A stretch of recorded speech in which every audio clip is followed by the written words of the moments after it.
आप सभी भाई बहनों का आध्यात्मिक ज्ञानात्मक चैनल की ब्रह्म मुहूर्त ज्ञान उपदेश कक्षा में एक बार फिर स्वागत है। आज की चर्चा का विषय है तपस्या, साधना और योग। लेकिन इन सभी स्थितियों को हमने देखिए इन शब्दों के साथ ही तीन शरीरों का एक संबंध, एक समझाने के स्तर पर ही रखा है। क्योंकि स्थूल शरीर का अलग महत्व है, सूक्ष्म शरीर का अलग महत्व है और कारण शरीर उसका एक विशेष अलग महत्व है। इन सभी स्थितियों को क्रमबद्ध तरीके से अर्थपूर्वक, तर्कपूर्वक कुछ इस पर हम विश्लेषण करने जा रहे हैं, ताकि आपका हमारा मिला हुआ जीवन सफल हो, सार्थक हो। देखिए, सफलता की स्थितियां तो स्थूल शरीर के स्तर पर आंकी जाती हैं, जबकि सार्थकता की स्थितियां ये सूक्ष्म शरीर और कारण शरीर की स्थितियां हैं। बिना स्थूल शरीर के पवित्र हुए सूक्ष्म शरीर पवित्र होने की राह पर चलता नहीं, और बिना सूक्ष्म शरीर पवित्र हुए, शुद्ध हुए, फिर ये जो कारण शरीर में जो एक शुद्धिकरण की स्थितियां हैं, जो कि शुभ संस्कार बनाने से संबंध रखती हैं। योग की स्थितियों का अभिप्राय कारण शरीर के शुद्धिकरण की स्थितियों से है। योग का अभिप्राय कर्म योग, ज्ञान योग, भक्ति योग की स्थितियों से है। इन सभी स्थितियों को जब हम क्रमबद्ध तरीके से अपने जीवन में संवारने लगते हैं, तो ये तभी संभव हो पाता है जब सर्वप्रथम आपकी हमारी दिनचर्या, आपका हमारा स्थूल शरीर एक अनुशासन में रहता है।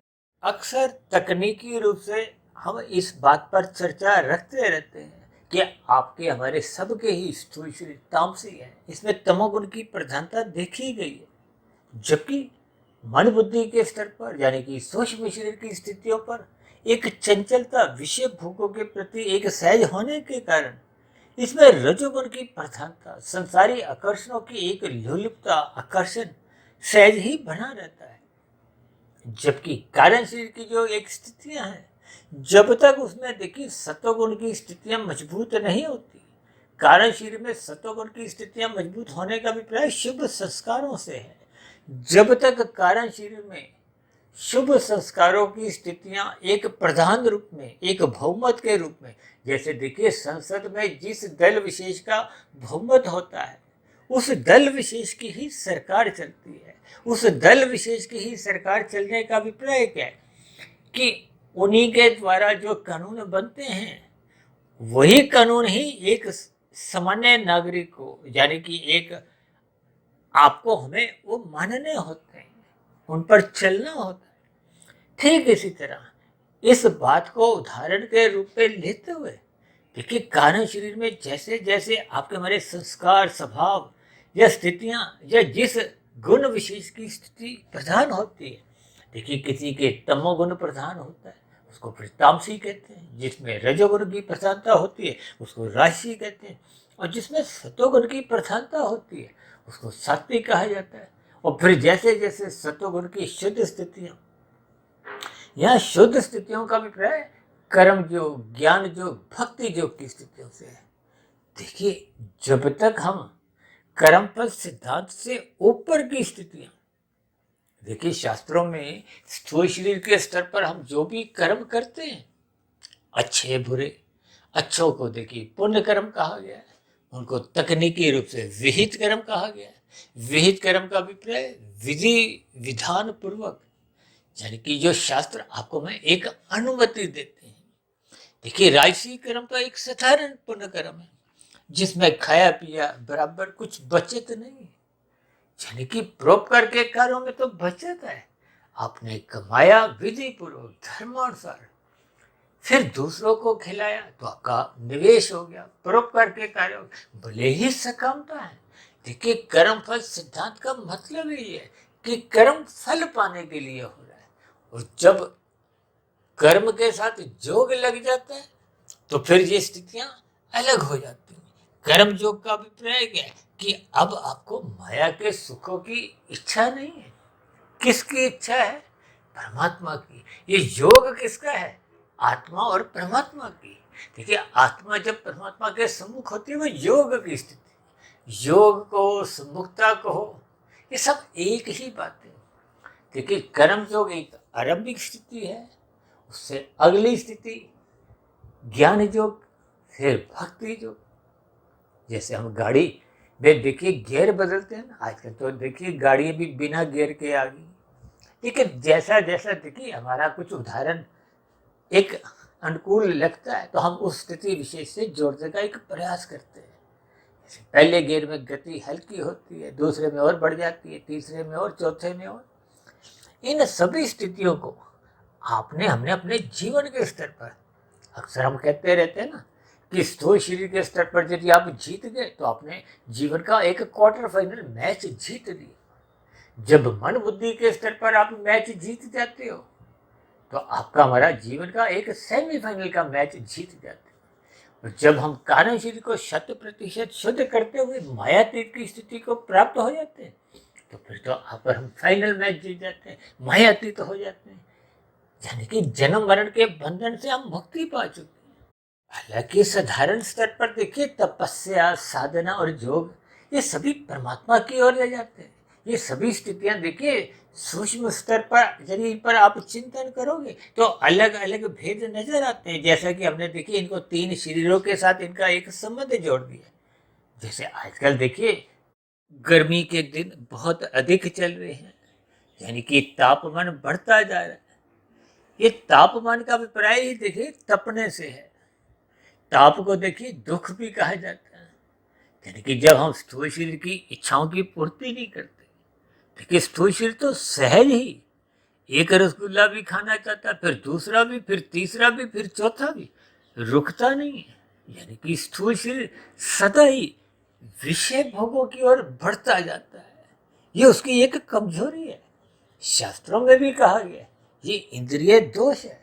देखिए स्थूल शरीर के स्तर पर आपके मेरे 5 भोग्य विषय ये निरंतर जगते रहते हैं। ये भोग विषय के गंध, रस, रूप, स्पर्श, शब्द। और ये जो 5 स्थूल शरीर की ज्ञान इंद्रिय है, गंध का सुख नाक सदा लेने को तैयार रहती है, रस का जीव्या, रूप का आंख और स्पर्श का त्वचा, शब्द का कान। इसी तरह 5 कर्मेंद्रियां, हाथ पैर वाणी लिंग गुदा। देखिए इन सभी स्थितियों को आपको हमें ज्ञान पूर्वक समझना है। शास्त्रों में इसको इंद्रिय दोष कहा गया है। ये विषय भोगों की ओर स्थूल शरीर की एक लुलुपता, रुझान, रुचि बनी रहती है। इसीलिए तो स्थूल शरीर के ऊपर किसकी स्थिति है? मन की, मन के ऊपर बुद्धि की। देखिए गीता में भगवान श्री कृष्ण जी ने अर्जुन के रथ के जो 5 घोड़ों की स्थितियों को स्थूल शरीर से कहो, 5 ज्ञानेंद्रियों से कहो, 5 कर्मेंद्रियों से कहो, 5 भोग्य विषयों से कहो, देखिए ये सभी 5 की स्थितियों को ही 5 घोड़ों से दर्शाया है। और ये घोड़े सदा कहाँ भागते हैं? ये अपनी मन मर्जी चाहते हैं। जैसे आपका हमारा स्थूल शरीर किसी की मर्यादा में रहना नहीं चाहता, मन मर्जी चाहता है। और मन मर्जी में क्या होता है कि आपके हमारे जीवन में ये जो धर्म की स्थितियाँ हैं, कर्तव्य की स्थितियाँ हैं, ये कमजोर पड़ने लगती है। इसीलिए शास्त्र कहते हैं सत्संग करो, ज्ञान में स्थिति बनाओ, गुरु की आज्ञा में रहो, शास्त्रों के अनुसार अपनी दिनचर्या व्यवस्थित रखो, ब्रह्म मुहूर्त में उठो। ये सभी स्थितियाँ आपका हमारा सत्वगुण बढ़ाती हैं, परमात्मा के सम्मुख करती हैं, आपके हमारे जीवन को अनुशासन में रखती है। अभी देखिए 2-4 कुछ दिन पहले ही हमने एक अनुशासन शब्द पे भी ब्रह्म मुहूर्त ज्ञान उपदेश कक्षा में एक वीडियो प्रसारित की थी, जिसमें हमने कहा था ना कि तमोगुण को रजोगुण द्वारा नियंत्रित रखो और रजोगुण को सत्वगुण द्वारा नियंत्रित रखो। यानी कि ये सभी स्थितियां आपको मैं क्रमबद्ध तरीके से दूसरे के अनुशासन में। देखिए अनु शब्द का अभिप्राय होता है छोटा, लघु। जैसे आपके हमारी आत्मा देखिए अनु कही गई है शास्त्रों में, और परमात्मा तो देखिए विभु है, सर्वव्यापक है, आत्मा एक देशीय है। इस दृष्टिकोण से देखिए आत्मा को तो केवल ज्ञान स्वरूप कहा गया है, परमात्मा तो देखिए सच्चिदानंद है, आनंद स्वरूप है, आनंद में ज्ञान नित्य रहता है। इसका अभिप्राय क्या है कि जब जब आत्मा परमात्मा के सम्मुख होती है तो उसका ज्ञान भी आवृत नहीं होता, कमजोर नहीं होता, यानी कि ज्ञान बना रहता है और सम्मुख होते ही परमात्मा के आनंद की झलकें मिलती है। ये योग की स्थितियों का अभिप्राय भी वही है। देखिए, आत्मा केवल ज्ञान स्वरूप है, मायातीत होने की स्थिति के बावजूद भी। देखिए, जब हम मोक्ष काल में मायातीत की स्थिति में एक लंबे काल के लिए आनंदमय जीवन भी बिताते हैं, तो तकनीकी रूप से आपकी हमारी आत्मा देखिए आनंद स्वरूप सत्ता बन नहीं जाती, भले ही आपका हमारा आनंद परमात्मा के बराबर ही बना रहता है। देखिए, परमात्मा पूर्ण सत्ता है। यदि हम परमात्मा से जुड़ जाते हैं तो परमात्मा का आनंद कोई बढ़ नहीं जाता। यदि हम परमात्मा से विमुख रहते हैं तो परमात्मा के आनंद में कोई कमजोरी नहीं आती। परमात्मा तो एक पूर्ण सत्ता है। हम सभी आत्माएं जब उस पूर्ण से जुड़ जाते हैं, जब तक जुड़े रहते हैं तो हम भी पूर्ण बने रहते हैं। इन सभी स्थितियों को आज हमने देखी तपस्या, साधना और योग, क्योंकि शास्त्रों में विशेष रूप से गीता में तो भगवान श्री कृष्ण जी ने योग की बहुत विस्तार से चर्चा की है। कर्म योग, ज्ञान योग, भक्ति योग, क्योंकि गीता में निष्काम भाव से कर्म करने की विशेष स्तर पर एक सलाह दी गई है, उपदेश दिया गया है अर्जुन को मध्यम बनाते हुए। क्योंकि कर्मफल सिद्धांत की इतनी बारीकियां स्वयं भगवान श्री कृष्ण जी ने कहा है कि अच्छे अच्छे बुद्धिमान, देखिए अच्छे अच्छे बुद्धिमान में तो आपकी हमारी गिनती नहीं आती, यानी कि अच्छे अच्छे बुद्धिमान मनुष्य भी इस कर्मफल सिद्धांत की बारीकियों को समझ नहीं पाते, उनकी बुद्धि चकरा जाती, ऐसा गीता में कहा गया। तो इसका अभिप्राय क्या है कि फिर राजसी मनुष्यों को तो ज्ञान ही देखिए धुंधला होता है। जब सात्विक मनुष्य है, सत्वगुणी मनुष्य ही उस स्थिति विशेष में चकरा जाता है, तो फिर राजसी मनुष्य तो और भी निचली स्थिति है। और तमोगुण तो देखिए एक अज्ञानता की स्थिति, मूढ़ स्थिति भी कहा जाता है। देखिए, अक्सर हम चर्चाओं में तमोगुण को 1, रजोगुण को 10, सत्वगुण को 100 कहते हैं। देखिए, जब बीए पास एक व्यक्ति के लिए भी किसी पद की योग्यता की एक पूर्णता स्थिति नहीं है, तो इसका मतलब क्या है कि जो 12वीं कक्षा वाला तो उस पद के लिए अधिकारी ही नहीं है, और जो 5वीं 8वीं पास है उनकी भी कुछ एक स्थितियां नहीं। यानी कि जब ऊपरी सतोगुणी स्थिति के बारे में ही कर्मफल सिद्धांत के प्रति कह दिया जाए, तो फिर राजसी मनुष्य आपकी हमारी बुद्धि तो और भी कमजोर, यानी कि धुंधली कह देते हैं। जैसे धुंध में आपको अधिक दूरी का नजर नहीं आता, क्योंकि जो कर्म आज हम कर रहे हैं वो फल क्या आएगा आपको पता नहीं। इसीलिए तो कहते हैं ज्ञान में स्थिति में रहो, सत्संग करते रहो। और शास्त्र तो यहाँ तक कह देते हैं सतोगुण की प्रशंसा करो, रजोगुण के प्रति एक उदासीन रहो, उपेक्षा करो, और तमोगुण की निंदा करो। देखिए, यहाँ तमोगुण की निंदा का अभिप्राय नींद ना लेने की स्थिति नहीं, क्योंकि तमोगुण को नींद से भी जोड़ा जाता है। यहाँ तमोगुण का निंदा का अभिप्राय निषेध कर्मों से, कि दूसरे का फल मत खाओ, दूसरों को दुखी मत करो, शास्त्र विरुद्ध स्थितियों में मत गुजरो। विशेष रूप से भागवत प्राण में तो देखिए स्पष्ट शब्दों में ही कहा गया, जो 5 स्थितियां दूत क्रीड़ा, मदपान, स्त्री संग, हिंसा और अनीतिगत कार्यों से कमाया गया धन, ये निंदनीय स्थान है। इनकी एक निंदा की गई, क्योंकि इनका संग होने मात्र से मनुष्य कब कितने पाप कर्म करता जाता है मनुष्य को बोध नहीं होता। और आज मनुष्य इन 5 स्थानों पर जाने से कोई लज्जा महसूस नहीं करता। कोई 4 पे जाता है, कोई 3 पे, कोई 2 पे, कोई 1 पे। यानी कि इन तामसी स्थितियों पर संग होने मात्र से आपका बड़ा पाप कर्मों का कर्मशय भागने लगता है, पाप कर्म सहज ही होने लगते हैं। यानी कि मनुष्य इन स्थितियों का संग करते करते कब कितने पाप कर्म करता हुआ अपना कर्माशय संस्कार बिगाड़ लेता है, मनुष्य को इसका बोध नहीं होता। इसलिए आरंभ से ही शास्त्रों में कहा गया है अपने जीवन को व्यवस्थित रखो, संतुलित रखो, ब्रह्म मुहूर्त में उठो, रात को मनात्मक स्थितियों से बचने के लिए समय पे जल्दी सो जाओ। आपके हमारे जीवन में जितने भी देखिए एक नियत कर्म है, कर्म कांड है, उनको ज्ञान पूर्वक करो। यानी कि कुल मिलाकर ये सभी स्थितियां आपके हमारे जीवन में एक तपने की, एक सहनशीलता की, यानी कि ये तपस्या है। ये स्थूल शरीर के स्तर पर आपको हमें अपने शरीर को तैयार करना है, यानी कि अपने जीवन को एक व्यवस्थित रखना है। ये एक पहली स्थिति है, यानी कि आपका हमारा स्थूल शरीर परमात्मा को पाने का लक्ष्य बनाते हुए सर्वप्रथम अपने स्थूल शरीर के स्तर पर सभी शास्त्र सम्मत स्थितियों द्वारा अपने स्थूल शरीर को एक तपस्या में डाले। देखिए, पहले तो गुरुकुल होते थे। गुरुकुल में भौतिक शिक्षा के साथ साथ आध्यात्मिक ज्ञान व स्थितियों से बोध करवाया जाता था। आजकल ऐसी स्थितियां कुछ कमजोर पड़ती जा रही। अब भौतिक शिक्षा के लिए ही विशेष बल इसलिए दिया जा रहा है क्योंकि लोगों की रुचि सारी सुखों को पाने के लिए, लोगों की रुचि परमात्मा को जानने, समझने, जुड़ने के लिए कमजोर होती जा रही है, क्योंकि कलयुग की स्थितियां हैं। इसका अभिप्राय क्या है कि हम सभी भाई बहनों को सर्वप्रथम अपने जीवन में ये जो स्थूल शरीर जिसको हमने आज काले रंग से दर्शाया है, तामसी है, इस स्थिति विशेष को हमने तपाना है, शुद्ध करना है। यानी कि स्थूल शरीर के स्तर पर आपको में स्वस्थ भी रहना है, क्योंकि स्थूल शरीर स्वस्थ रहने से ही आपके हमारी मन बुद्धि की साधना भी आरंभ होती है। यदि स्थूल शरीर ही स्वस्थ नहीं है, इसीलिए तो कहते हैं ब्रह्म मुहूर्त में उठो। अब कितने ऐसे मनुष्य हैं जो ब्रह्म मुहूर्त में उठते हैं केवल स्थूल शरीर के लिए, मन बुद्धि के स्तर पर उनकी परमात्मा से जुड़ने की अभी कोई इच्छा नहीं है। वो स्थूल शरीर को स्वस्थ इसलिए रखना चाहते हैं ताकि दिन में संसारी सुखों को वो भरपूर मात्रा में भोग सके।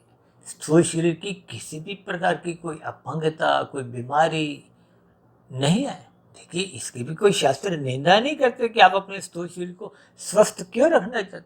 और मुझे तो ध्यान आ गया, तकरीबन 3-4 वर्ष पहले हमने एक वीडियो बहुत बड़ा बनाया था, स्वस्थ स्थूल शरीर की कसौटी, जिसको हमने वात कफ पित्त की एक संतुलन स्थिति से जोड़ते हुए विभिन्न स्थितियों पर कुछ प्रकाश डाला था।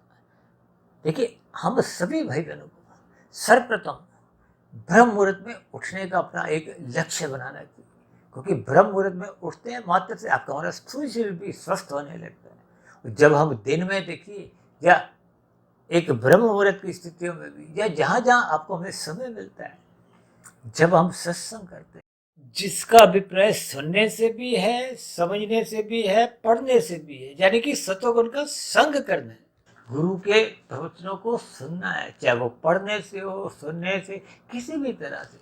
देखिए, हमने तो एक बार वीडियो बनाया था ना, गुरु एक प्लेटफॉर्म, जैसे प्लेटफॉर्म पर जब हम पहुंच जाते हैं तो गाड़ी में बैठ जाते हैं, ठीक इसी तरह ज्ञान के अलग अलग प्लेटफॉर्म है। गुरु का मतलब ही है जो भी आपकी अज्ञानता समाप्त करते हुए ज्ञान में स्थिति में ले आए। गु का अभिप्राय अज्ञानता से, अंधकार से है, रू का अभिप्राय प्रकाश से। जो इस स्थिति में देखिए सहायक होगा वो आपका गुरु है। वैसे तो देखिए, शास्त्रों में गुरु का अभिप्राय आध्यात्मिक मायातीत महापुरुष से लिया जाता है। कहते हैं ना, जब वेदों का जो एक निचोड़ सरल रूपीकरण उसका उपनिषदों में किया गया, तो वो परमात्मा की प्रेरणा से मायातीत महापुरुषों द्वारा किया गया। देखिए, मैं तो अपने संबोधन में बार बार आपको याद कराता रहता हूँ कि मेरी आपकी स्थिति लगभग एक जैसी ही है। देखिए, मैं आपको अपने संबोधन में एक आध्यात्मिक मित्र से ही संबोधित करता हूँ, क्योंकि हम सभी भाई बहन, देखिए, गुरु के प्रवचनों को जितने जितने भाव से सुनते जाते हैं, उतना उतना हम गुरु के करीब पहुंचते जाते हैं। लेकिन गुरु बनने का अभिप्राय मायातीत की स्थिति है, जब आपका मेरा कार्य शरीर 100% शुद्ध हो जाता है, यानी कि तपस्या से आगे जो साधना की स्थिति है। देखिए, जब हम स्थूल शरीर के स्तर पर स्वस्थ रहते हैं, श्रद्धापूर्वक सत्संग करते हैं, अनुशासित दिनचर्या व्यवस्थित रहती है, तो फिर मन बुद्धि श्रद्धापूर्वक चिंतन मनन की स्थितियों से होकर गुजरते हैं। फिर वो शोध की स्थितियां निरंतर बनने लगती। देखिए, 1 वर्ष, 2 वर्ष, 4 वर्ष, 10 वर्ष, ये निरंतर प्रक्रिया जब चालू रहती है, बनी रहती है, तो फिर शोध की स्थिति, कहते हैं ना, एक होता है शब्द प्रमाण, जो आप सुनते हो, पढ़ते हो, फिर उस पर अनुमान लगाना है, चिंतन करना है, मनन करना है। ये प्रक्रिया बहुत लंबी होती है। देखिए, शुभ संस्कार बनाने में पूरा जीवन भी छोटा पड़ जाता है। इसी तरह बुरा संस्कार समाप्त करने का अभिप्राय दग्ध बीज होने की स्थिति तक पहुंचाने के लिए पूरा जीवन छोटा पड़ जाता है। इसलिए तो कहते हैं कुसंग से बचो। देखिए, कुसंग तो आरंभ से ही मन बुद्धि के स्तर पर होता है, जबकि सत्संग तो आरंभिक स्तर पर ही देखिए मन बुद्धि की पहुंच नहीं होती। अक्सर राशि मनुष्यों का सत्संग तो देखिए बेमन से होता है। शास्त्रों में हालांकि बेमन से किए गए सत्संग की कोई निंदा नहीं है, कोई विरोध नहीं है, क्योंकि आरंभिक स्तर पे तो देखिए बच्चे भी स्कूल में रोते धोते ही जाते हैं। ये राशि मनुष्य भी देखिए आध्यात्मिक स्तर पर बच्चे ही होते हैं। इनको भी देखिए सत्संग में लाने की प्रेरणा दी जाती है। किस लिए? ताकि ये आए, भले ही बेमन से आए। कुछ प्रभाव तो पड़ता है। देखिए, कानों द्वारा, आंखों द्वारा कुछ स्थितियों का संग होने मात्र से आंखों में प्रभाव पड़ता है। इसलिए तो कहते हैं कुसंग से बचो। वो कुसंग तो देखिए पहले ही दिन, पहले ही क्षण स्थूल शरीर सूक्ष्म शरीर को लपेटे में इकट्ठा लेता है, जबकि अच्छाई स्थूल शरीर के स्तर पर ही रुकी रहती है, मन बुद्धि होते नहीं। इसलिए ये लंबी प्रक्रिया अच्छे गुण अर्जित करने के लिए लंबी प्रक्रिया बन जाती है। इसलिए आरंभ से ही आपको मेरे कुसंग से बचना है। इसलिए तपस्या के स्तर पर आपको मेरे स्थूल शरीर शुद्ध करना है, यानी कि अपने आप को तपाना है, यानी कि सहनशीलता बढ़ानी है, अपने अंदर स्थूल शरीर के स्तर पर विभिन्न दिव्य गुणों को अर्जित करना है। ये स्थितियां जब निरंतर बनी रहती है तो फिर चिंतन मनन स्वाध्याय की स्थितियां, शोध की स्थितियां, वो मन बुद्धि को शुद्ध करते हुए आपका हमारा सूक्ष्म शरीर शुद्ध होने लगता है। यानी कि उस प्रक्रिया में फिर आपकी हमारी एक निरंतरता बनी रहती है। ये एक साधना है। देखिए, साधना करते करते करते करते यदि आपके हमारी स्थूल शरीर के स्तर पर मृत्यु भी आ जाती है तो भी ये कोई पतन का कारण नहीं है, क्योंकि हमने साधना आरंभ कर दी थी। तो फिर साधना आरंभ करने वाले मनुष्यों का देखिए अगली जोनी पुनः मनुष्य जोनी मिलती है, संस्कारी माता पिता मिलते हैं, गुरुजनों का संग मिलता है। और यदि हम साधना आरंभ ही नहीं करते, स्थूल शरीर के स्तर पर सत्संग ही नहीं करते, तो फिर जैसा जैसा स्थूल शरीर के स्तर पर कर्माशय बनता है, कारण शरीर की स्थितियाँ होती हैं, उसके आधार पर अगली जोनी मिलती। आप भाई बहनों को हो सकता है ध्यान हो, तकरीबन 4 वर्ष पहले हमने लगभग 2.5-3 घंटे की एक वीडियो बनाई थी, मनुष्य के मरने के बाद का अगला जन्म। देखिए, वो कारण शरीर के आधार पे ही बनता है। कर्मफल सिद्धांत के अंतर्गत जैसी जैसी स्थितियां आपकी हमारी बनती हैं, देखिए पुनः मनुष्य जो नहीं तो मिलते ही तभी है जब संचित कर्मों में मरते समय पुण्य कर्मों की स्थिति का अनुपात कम से कम 50 से 51% होता है। और यदि आपका हमारा जीवन में कुछ तपस्या नहीं है, जीवन 24/7 विषय भोगों की लोलुपता में ही छलांगे लगा रहा है, तो संभवतः ऐसी स्थितियों में आपके हमारे भोग बिगड़ते हैं, पाप कर्म सहज ही होने लगते हैं। ये जो निंदनीय तामसिक स्थानों का भी जिक्र किया था, उन स्थितियों में गुजरने मात्र मनुष्य कब कितने पाप कर्म करता है वो क्रमशः बिगाड़ लेता, मनुष्य को इसका बोध नहीं रहता। इसलिए तो कहते हैं अर्थ और काम ये धर्म की 4 दीवारी के भीतर रखो। और हम तो अक्सर कहते रहते हैं धर्म की 4 दीवारी इतनी ऊंची बनाओ, इतनी मजबूत बनाओ कि ये अर्थ और काम उस दीवार को लांघ ना सके, तोड़ ना सके। अन्यथा समाज में मर्यादाएं टूटते हुए आप और हम कलयुग में देख ही रहे हैं। आजकल तो देखिए प्री वेडिंग स्थितियां कुछ ऐसी ही बन रही हैं, शादी की भी कुछ ऐसी ही स्थितियां देखने को मिलती हैं। एक बार हमने वीडियो बनाया था ना, जिसमें देखिए सतोगुण की स्थिति को हमने फेरों से जोड़ा था, नाच गाने से और शोर शराबे की स्थितियों से रजोगुण को जोड़ा था, और मादक पदार्थों की स्थितियों का सेवन होने से वो तामसिक स्थितियां। तो इन सभी स्थितियों के अनुपात को ध्यान में रखते हुए आप स्वयं ही इस विवाह संस्कार की स्थितियों का भी सही सही अवलोकन कर सकते हैं। इन सभी स्थितियों पर आप और हम जैसे जैसे चिंतन करेंगे तो आपको हमें महसूस होगा कि आपके हमारे जीवन में कहाँ कहाँ कमजोरी है।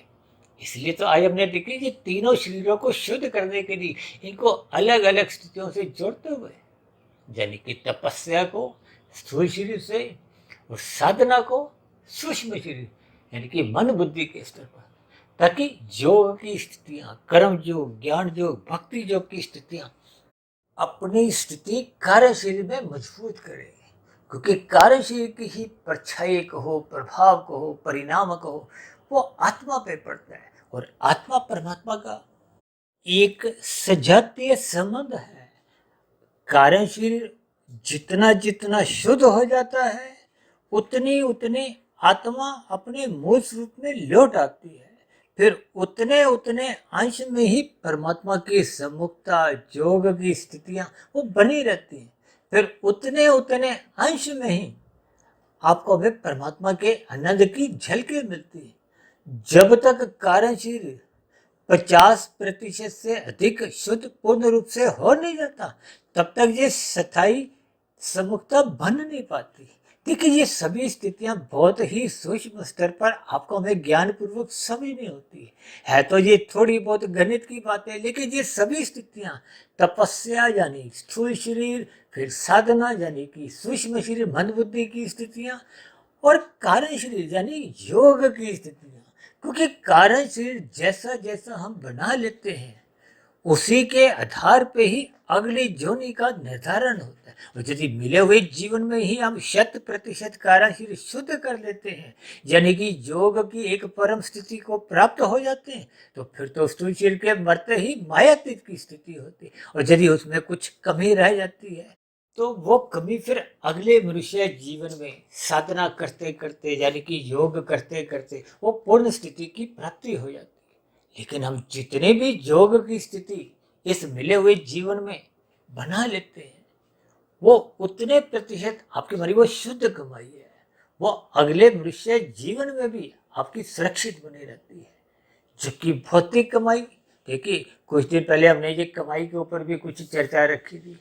देखिए, भौतिक कमाई में जो राशि कमाई है वो भी मरने के साथ ही समाप्त हो जाती है। और जो तामसिक स्थितियां हमने अर्जित की थी निषेध कर्मों द्वारा, उसका तो आपको हमें दुख रूपी परिणाम नीचे की जोनियों में भुगतना पड़ता है। लेकिन सात्विक स्थितियों में हम जितनी कमाई कर लेते हैं वो आपकी हमारी सुरक्षित बनी रहती है। इसलिए मेरी आप सभी भाई बहनों से विनती है कि मिले हुए जीवन के अवसर में हम सभी भाई बहनों को श्रद्धापूर्वक सत्संग करते हुए अपनी स्थूल शरीर के स्तर पर तपस्या की स्थिति, सूक्ष्म शरीर के स्तर पर साधना की स्थिति आरंभ करते हुए अपनी योग की जो एक आधारभूत स्थितियां हैं उस नींव को मजबूत करना चाहिए, ताकि हम मिले हुए जीवन में जितनी आध्यात्मिक उन्नति कर लेते हैं वही आपकी हमारी सिद्ध कमाई है।